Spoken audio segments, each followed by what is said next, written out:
but there's one they fear. In their tongue, he's Dovahkiin, Dragonborn. 전국에 계신 자랑스러운 게이머 여러분 안녕하십니까? 여러분의 게임 이야기꾼 겜프입니다. 지난 2011년 발매되어 상이란 상은 모조리 휩쓸고 명작의 반열에 오른 게임이 있습니다. 바로 엘더 스크롤의 5번째 시리즈 스카이림입니다. 최근 스페셜 에디션이라는 이름으로 리마스터되면서 다시 한번 많은 이들에게 관심을 받고 있는 게임이기도 한데요. 오늘은 바로 이 스카이림을 100배, 1000배는 더 재밌게 즐길 수 있도록 스카이림을 하면서 꼭 알아두면 좋을 엘더 스크롤의 세계관을 한눈에 알아보도록 하겠습니다.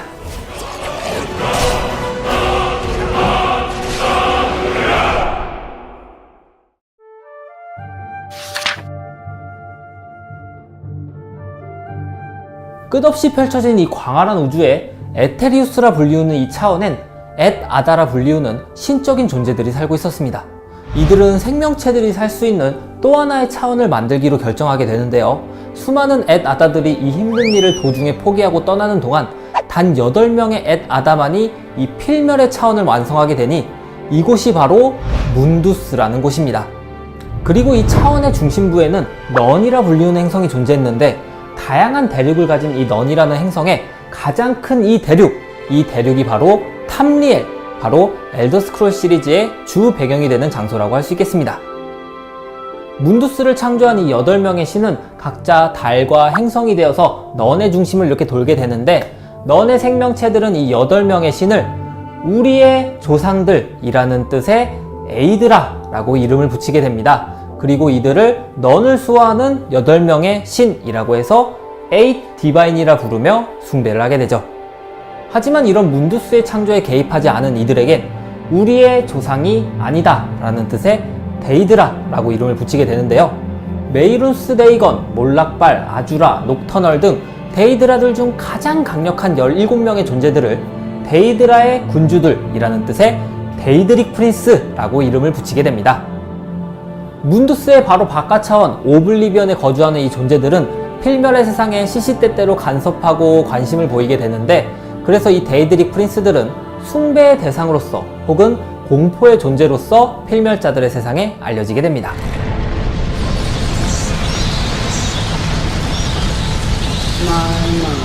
What do we have here?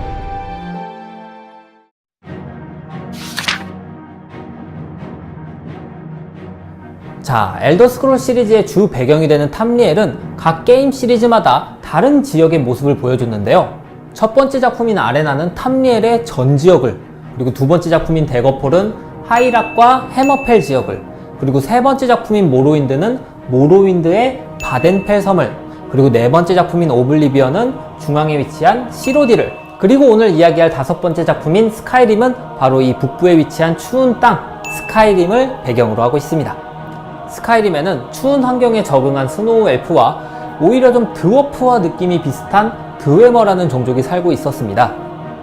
그런데 탐리알 옆에 있는 아트모라 대륙에서 긴 내전과 계속되는 빙하기에 버티지 못하고 한 종족이 아트모라 대륙에서 스카이림으로 넘어오게 되는데, 이들이 바로 스카이림의 인간 종족 노드입니다. 처음엔 이 스노우 엘프들은 노드들을 받아들여주고 되게 친하게 지내게 되는데, 이상하게 자꾸 보다 보니까 점점 불안해지기 시작하는 겁니다. 노드들은 인구들도 되게 빠르게 성장하고 스카이림 내에서 영향력이 하루가 다르게 커져가고 있었거든요. 결국 스노우 엘프들은 노드들을 배신하고 그들의 대도시에서 대학살을 벌인 뒤에 노드들을 모조리 스카이림에서 쫓아내버리게 됩니다. 하지만 바로 그때 이스그래머라 불리우는 위대한 노드가 500명의 용사를 이끌고 돌아와 치열한 싸움 끝에 다시 한번 스노우 엘프들을 몰아내게 됩니다. 이를 시작으로 노드들에게 속수무책으로 당하던 스노우 엘프들은 결국 지하도시에서 자신만의 기술을 발전시켜 나가던 드웨머들에게 도움을 요청하게 됩니다. 하지만 오히려 드웨머들은 스노우 엘프들을 배신하고 그들의 눈을 멀게 하고 지능을 퇴화시키는 약을 먹여 오히려 그들을 자신들의 노예로 만들어버립니다. 짐승처럼 변해버린 스노우 엘프들은 이후 팔머라는 존재가 되었고 드웨머의 가혹한 지배에 대항해 내전을 벌이게 되죠. 그러나 지금까지도 알려지지 않은 어떠한 이유로 갑자기 모든 드웨머들이 뿅 하고 사라져버리는 사건이 발생했고, 그렇게 팔머들은 드웨머 유적에 갇혀서 오늘날까지도 짐승 같은 삶을 이어나가고 있습니다. 한편 이제 어영부영 스카이림을 차지하게 된 노드들은 빠르게 스카이림 전역을 향해 퍼져나가게 되는데요. 마르카스, 솔리튜드, 화이트런, 윈드헬름 등 9개의 지역의 대도시를 만들어 노드들은 번영하게 됩니다. 스카이림의 각 도시들은 족장이라는 자에 의해 지배가 되었는데요. 이 족장들은 한 번씩 모여서 대회의를 열었는데 자신들 중에서 스카이림을 대표할 수 있는 스카이림의 제왕, 바로 하이킹을 선출하는 봉건 체제를 갖춰나가기 시작합니다.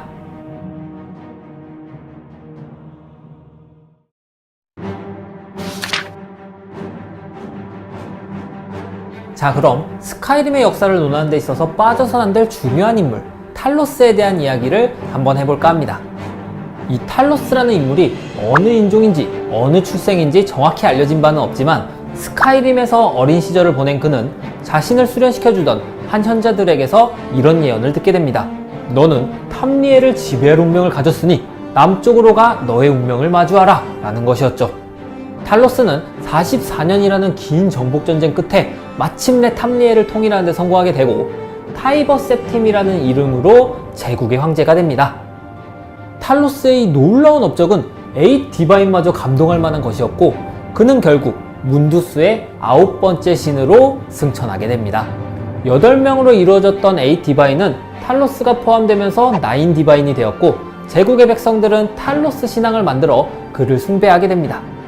특히 탈로스가 자신들의 뿌리이자 조상이라고 생각한 노드인들은 그 어느 지역보다 탈로스에 대한 존경과 자부심을 키워나가게 됩니다. 하지만 이런 탈로스와 제국에 대해 크나큰 앙심을 품은 자들이 있었으니 바로 탐리엘의 서남부에 위치한 알드메리 자치령이었습니다. 탈모어라 불리는 일당 독재 체제로 운영되는 이 자치령은 오랜 세월 동안 남몰래 군사력을 키워나갔고 데이드라의 침략과 여러가지 내전으로 약해진 제국에 결국 칼을 뽑아들게 됩니다. 그렇게 제국을 거침없이 몰아붙이던 탈모어는 마침내 제국의 수도 임페리얼 시티까지 차지하게 됩니다. 하지만 제국군의 필사적인 반격으로 다시 수도를 잃게 되고 이 전쟁은 5년이라는 기간 동안 이어지게 되죠. 이 5년이라는 세월은 양측 모두에게 너무나도 큰 피해였고 결국 양 진영의 지도자들은 협상 테이블에 앉게 되는데요. 놀랍게도 탈모어는 제국의 자존심에 금이 가는 한 가지 조건을 내밀게 되니 그것은 바로 탈로스 신앙 숭배 금지였습니다. 야, 나는 그 정복자 탈랄라인지 뭐 탈로스인지 뭐 신으로 인정 못하니까 너네도 그거 믿지 마 라고 해버린 것이죠. 하지만 굴욕적이게도 전쟁의 상처가 너무 컸던 제국은 결국 이를 수용하게 되는데 이것이 바로 알드메리 자치령과 제국이 맺은 백금 조약이 되겠습니다.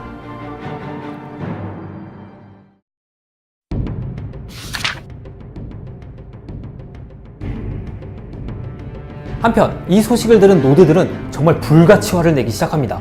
이 상황을 좀 쉽게 이해해보자면 이런 겁니다. 1592년 임진왜란이 발발했을 때 수많은 왜군들을 무찌르시고 나라를 구한 이순신 장군님께서 하늘의 그 공을 인정받아 조선을 지키는 수호신이 되었고 이순신 장군님을 모시는 종교가 널리 퍼졌다고 해봅시다. 그런데 갑자기 오늘날 일본이 야, 너네 더 이상 이순신 믿지 마 라고 해버린다면 우리 입장으로선 얼마나 화가 나고 열받겠습니까? 바로 노드들이 이런 심정이었습니다. 그렇게 스카이림 내의 노드의 불만은 커져만 가고 제국의 영향력은 점점 약해져만 가는 상황에서 스카이림의 해방을 외치는 인물이 등장하게 되니 이가 바로 울프릭 스톰클락입니다. 탈로스는 우리의 신이며 우리의 조상이다. 굴욕적인 조약을 맺은 제국으로부터 스카이림을 해방하고 탈모어를 몰아내야 된다. 이렇게 주장한 울프릭은 스톰클락이라는 반란군을 만들고 스카이림의 하이킹 토리그를 결투로 죽이게 됩니다. 그렇게 스톰클락의 동부 진영 그리고 제국 측의 서부 진영, 이렇게 스카이림은 제국과 스톰클락으로 나뉘어서 내전 상태에 빠지게 됩니다. 하지만 제국 측의 장군 툴리우스가 내전 초기에 기발한 전술로 울프릭 스톰클락을 생포하게 되는데요. 바로 이때 하필 그때 스카이림의 국경을 넘다가 스톰클락으로 오해받아서 함께 체포된 이가 있으니 그가 바로 플레이어, 즉 여러분이 플레이하는 주인공인 것이죠. 그렇게 산채로 생포된 울프릭 스톰클락과 주인공이 처형을 위해 헬겐이라는 마을로 수송되면서 게임은 시작이 되는 것입니다.